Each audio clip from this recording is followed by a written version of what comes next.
Hello everyone, कैसे हो आप सभी। आशा करता हूँ सभी बहुत अच्छे होंगे। सो स्टूडेंट, डिस्कस करते हैं the last lesson of the first book flamingo going places के क्वेश्चंस एंड आंसर्स पर स्टूडेंट्स। जैसे कि इस चैप्टर की स्टोरी पर हम डिस्कस कर चुके हैं प्री वीडियो में, आपने उसको वॉच किया होगा। तो इस वीडियो में हम डिस्कस करने वाले हैं important questions with answers. Alright, तो स्टूडेंट्स क्वेश्चंस एंड आंसर्स को अच्छे से समझने के लिए प्लीज़ इसको इंटेंशनली वॉच कीजिएगा। देखिएगा first question, Where was it most likely that two girls would find work after school? यानी कि यह सबसे अधिक कहाँ संभावना थी दैट की टू गर्ल्स, दो लड़कियाँ, वुड फाइंड, ढूंढ लेंगी, पा लेंगी, वर्क, काम, आफ्टर स्कूल, स्कूल के बाद। यानी कहने का मतलब ये है स्टूडेंट्स कि इसमें जो दो लड़कियां हैं, जो टू गर्ल्स हैं स्टोरी के अंदर स्टूडेंट्स, फर्स्ट सोफ़ी है जो कि डे ड्रीमर लड़की है, और सोफ़ी की जो फ्रेंड है जेंसी, वो जो दोनों लड़कियां स्टूडेंट्स, वो स्कूल कंप्लीट करने के बाद, अपनी पढ़ाई पूरी करने के बाद कहाँ ज़्यादा पॉसिबिलिटी है जहाँ उनको जॉब मिल सकती है, वो क्या काम कर सकती हैं, इसके बारे में पूछा गया। आंसर देखिएगा, the two girls are Sophie and Jansie. दो लड़कियाँ, सोफ़ी और Jansie. Sophie is a day dreamer. Sophie जो है दिन में सपने देखने वाली लड़की है। She dreams of starting a boutique. वह सपने देखती है बुटीक खोलने की। तो बुटीक क्या होता है स्टूडेंट्स? बुटीक होता है ए शॉप सेलिंग फैशनेबल क्लॉथ्स, यानी कि एक ऐसी दुकान जहाँ फैशनेबल कपड़े बेचे जाते हैं। आफ्टर लिविंग स्कूल, यानी स्कूल पूरा होने के बाद ये जो लड़की सोफ़ी है वो एक बुटीक खोलना चाहती है। बट जेंसी इज़ अ रियलिस्ट, किंतु जेंसी एक यथार्थवादी लड़की है, ये एक प्रैक्टिकल थिंकिंग वाली लड़की है। सी नोज, वह जानती है दैट की they belong to poor families, की वह गरीब परिवार से संबंधित है। सी टेल्स में बताती है हर उससे दैट की they are earmarked. Earmarked का मतलब होता है स्टूडेंट्स निर्धारित किए जाना, सुनिश्चित किए जाना। तो जो ये जेंसी लड़की है स्टूडेंट्स, ये सोफ़ी को बताती है कि वो गरीब परिवार से संबंधित है और ये पहले से निर्धारित है, पहले से सुनिश्चित है कि वो कहाँ काम करेंगी, फॉर द बिस्किट फैक्ट्री, यानी कि बिस्किट फैक्ट्री में वो काम करेंगे। यानी कि स्टूडेंट्स उनकी पावर्टी को देखते हुए, वो जो है मिडिल क्लास फैमिली से बिलोंग करती हैं, काफ़ी पुअर हैं, तो स्टूडेंट्स उनके पेरेंट्स का प्रेशर लगा सकते हो, या फिर उनके लिए ये जो वर्क है पहले से डिसाइड किया गया है, फाइनल किया गया है कि पढ़ाई पूरी होने के बाद उनको बिस्किट फैक्ट्री में काम करना होगा। ऑलराइट, तो इसी प्रकार से वो सोफ़ी को बताती है जेंसी कि हमारे काम करने के चांसेस जो हो वो ज़्यादा कहाँ है, बिस्किट फैक्ट्री में है। ऑलराइट, ना कि मैनेजर बनने के, ना बुटीक खोलने के। देखिएगा second question, what were the options that Sophie was dreaming of. यानी कि स्टूडेंट्स क्या विकल्प थे, क्वेश्चन में पूछा गया है कि क्या विकल्प थे that Sophie was dreaming of, जिन पर सोफ़ी सपने देख रही है। Why does Jansie discourage her from having such dreams. और जेंसी उसके सपनों को निरुत्साहित क्यों कर देती है, यानी कि जो जेंसी है वो उसको निरुत्साहित क्यों करती है कि ये सपने जो वो देख रही है वो गलत है। आंसर देखिए students, Sophie belongs to a poor family. Sophie जो है एक गरीब परिवार से बिलोंग करती है। But she is a day dreamer, किंतु वो दिन में सपने देखने वाली लड़की है। She will start a boutique, वह एक बुटीक स्टार्ट करेगी। She tells her that it takes a lot of money, किंतु जेंसी जो है अपनी दोस्त सोफ़ी को बताती है कि इसके लिए काफ़ी पैसा लगेगा to start a boutique, boutique start करने के लिए। सोफ़ी देन सेज, सोफ़ी तब कहती है दैट कि she will work as a manager, की वो हो पैसा कमाने के लिए मैनेजर की पोस्ट पर वो काम करेगी। Save money and then start a boutique, तब वो पैसे इकट्ठे करेगी और बुटीक स्टार्ट करेगी। She will also work as an actress, और वो कहती है सोफ़ी कि मैं बुटीक खोलने के लिए एक्ट्रेस भी बन सकती हूँ, एक्ट्रेस का भी काम कर सकती हूँ, हीरोइन वो बनना चाहती है बुटीक चलाने के लिए। जेंसी इज़ अ रियलिस्ट, जेंसी जैसे कि आपको पता है वो यथार्थवादी है, प्रैक्टिकल थिंकिंग है उसकी। सी नोज, वह जानती है दैट कि a poor girl like Sophie, की सोफ़ी जैसी गरीब लड़की can not realize these dreams. तो इसमें जेंसी कहती है कि सोफ़ी जैसी गरीब लड़की जो है वो इस प्रकार के सपने पूरे नहीं कर सकती, उसको रियलाइज़ नहीं है, वो ये महसूस नहीं कर पा रही कि ये सपने उसकी बियॉन्ड अंडरस्टैंडिंग है।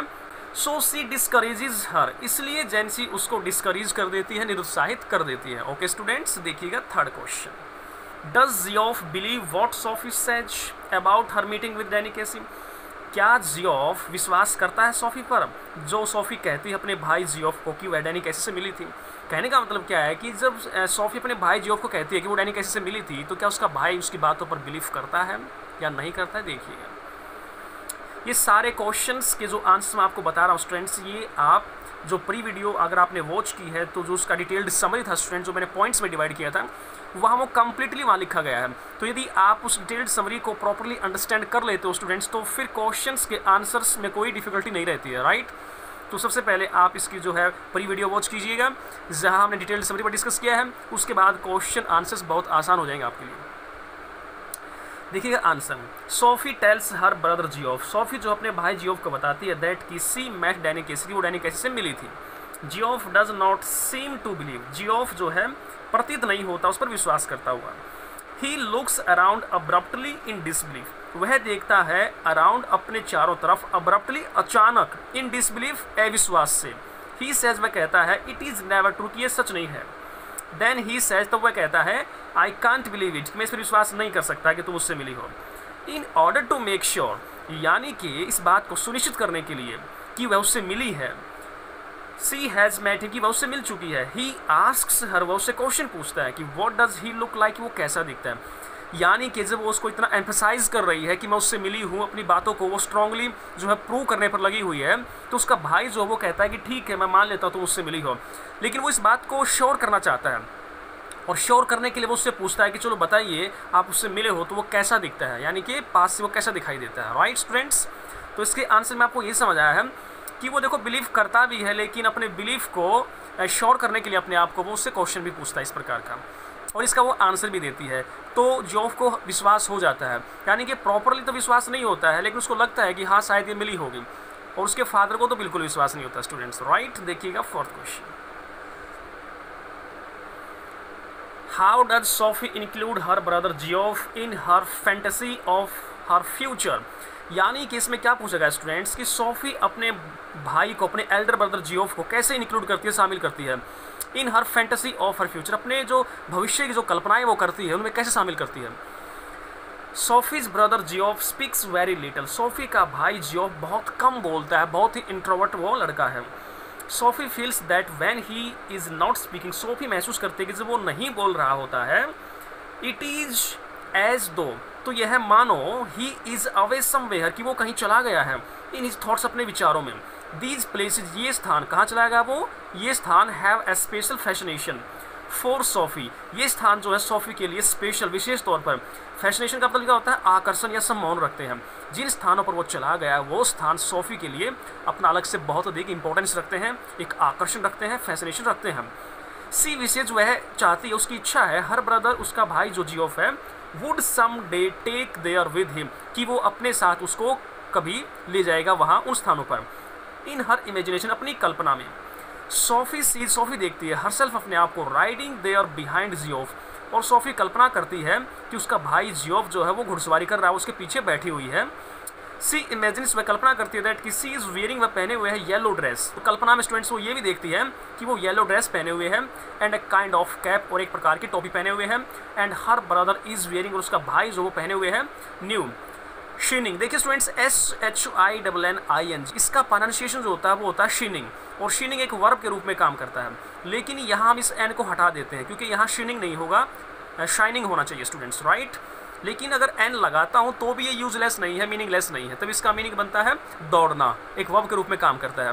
और यदि मैं एक एन को हटा देता हूँ तो शाइनिंग बनता है, और ये एडजेक्टिवली वर्क करता है, और इसका मतलब होता है चमकना, लेकिन यहाँ वर्ब के रूप में काम नहीं होगा, यहाँ एडजेक्टिव के रूप में काम होगा, इसलिए यहाँ पर शाइनिंग होगा ना कि शिनिंग होगा, तो एक एन को हटा दिया जाएगा।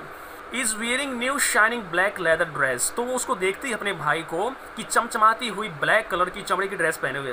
There is the sound of applause as people greet her, और उसको ये भी दिखाई देता है कि उनके स्वागत के लिए लोग, ग्रीट होता है स्वागत के लिए, लोग तालियां बजा रहे हैं, राउंड ऑफ अप्लॉज हो रहा है, बहुत अधिक शोर शराबा उनके स्वागत में हो रहा है। तो देखिए students, fifth question, did Sophie really meet Danny Casey, क्या सोफी वास्तव में मिली है डैनी केसी से? आंसर नो, नहीं, सी did not meet Danny Casey, वो उससे नहीं मिली थी। सी इज़ ए डे ड्रीमर, वो दिन में सपने देखने वाली लड़की है। सी लाइव्स इन द वर्ल्ड, वो संसार में जीती है, ऑफ हर फैंटेसी, अपनी कल्पनाओं के साथ, यानी कि काल्पनिक संसार में वो रहती है। She is a great fan of Danny Casey, वो डैनी केसी की बहुत बड़ी फ़ैन है। सो ही ऑफन इमेजिन्स, इसलिए वो अक्सर कल्पनाएं करती है दैट कि सी हैज़ मेट हिम, कि वो उससे मिल चुकी है। फर्स्ट सी टेल्स जियोफ, सबसे पहले वो जियोफ को बताती है अबाउट हर मीटिंग, अपनी मुलाकात के बारे में, विद डैनी के साथ। ही नोज, वह जानता है दैट कि दिस इज़ इमेजिनरी, की ये सारी बातें काल्पनिक हैं। कौन? उसका भाई। लेटर, बाद में, सी अगेन इमेजिन्स, में दोबारा कल्पना करती है दैट कि सी मीट्स, वह मिलती है हिम उससे, in the arcade, arcade means friends, एक ऐसा रास्ता जो वृक्षों की छाया से घिरा होता है, यानी कि एक छायादार मार्ग को आप बोल सकते हो, तो वहाँ पर वो कल्पना करती है कि वो उससे मिली। ओके स्टूडेंट्स, देखिएगा sixth question, which was the only occasion, कौन सा एकमात्र अवसर ऐसा था, when she got to see Danny Casey, जब वो डैनी केसी से मिलती है, उसको देखती है, इन पर्सन, पर्सन का मतलब होता है स्टूडेंट्स एक व्यक्तिगत रूप में, वो उसके को देखती है, उससे मिलती है, वो ऐसा कौन सा एकमात्र ओकेजन था। आंसर देखिएगा, Danny Casey is a great footballer, Danny Casey जो स्टूडेंट्स में महान फुटबॉल प्लेयर है। Sophie is one of her fans, Sophie जो है उसकी बहुत सारे प्रशंसकों में से एक प्रशंसक है। सी ऑफन इमेजिन्स, वो अक्सर कल्पना करती है, दैट कि सी हैज़ मेट हिम, को उससे मिल चुकी है। इन दिस स्टोरी, इस कहानी में, सी इमेजिन्स, वो कल्पना करती है, टू मीट, मिलने की, हिम, उससे, इन द आर्केड, छायादार मार्ग पर। But there is only one occasion, किंतु एकमात्र ऐसा अवसर है, वैन, जब सी सीज डैनी केसी, वो डैनी केसी को देखती है, she along with her family goes to see, जब अपने परिवार के साथ जाती है देखने के लिए, one of his football matches, यानी कि देखिएगा वो हर बार कल्पना करती है उससे मिलने की, लेकिन एक ओकेजन ऐसा होता है, एक अवसर ऐसा होता है जब वो उसको व्यक्तिगत रूप से देखती है, उससे मिलती है। वो कब होता है स्टूडेंट्स, जब वो अपने परिवार के साथ जाती है उसका एक फुटबॉल का मैच देखने के लिए। Danny's team wins by 2 goals to nil, और डैनी की जो टीम स्टूडेंट्स वो जीतती है 0 के मुकाबले 2 गोल से। तो इस प्रकार से उसकी मुलाकात होती है स्टूडेंट्स, राइट। तो ये आपके क्वेश्चंस एंड आंसर्स थे, आशा करता हूँ आपको प्रॉपर्ली समझ आ गए होंगे। फिर भी कोई डाउट स्टूडेंट्स तो कमेंट बॉक्स में आप लिख सकते हो। Okay students, thanks for watching this video, thank you very much, take care, keep studying, keep enjoying, bye guys and best of luck.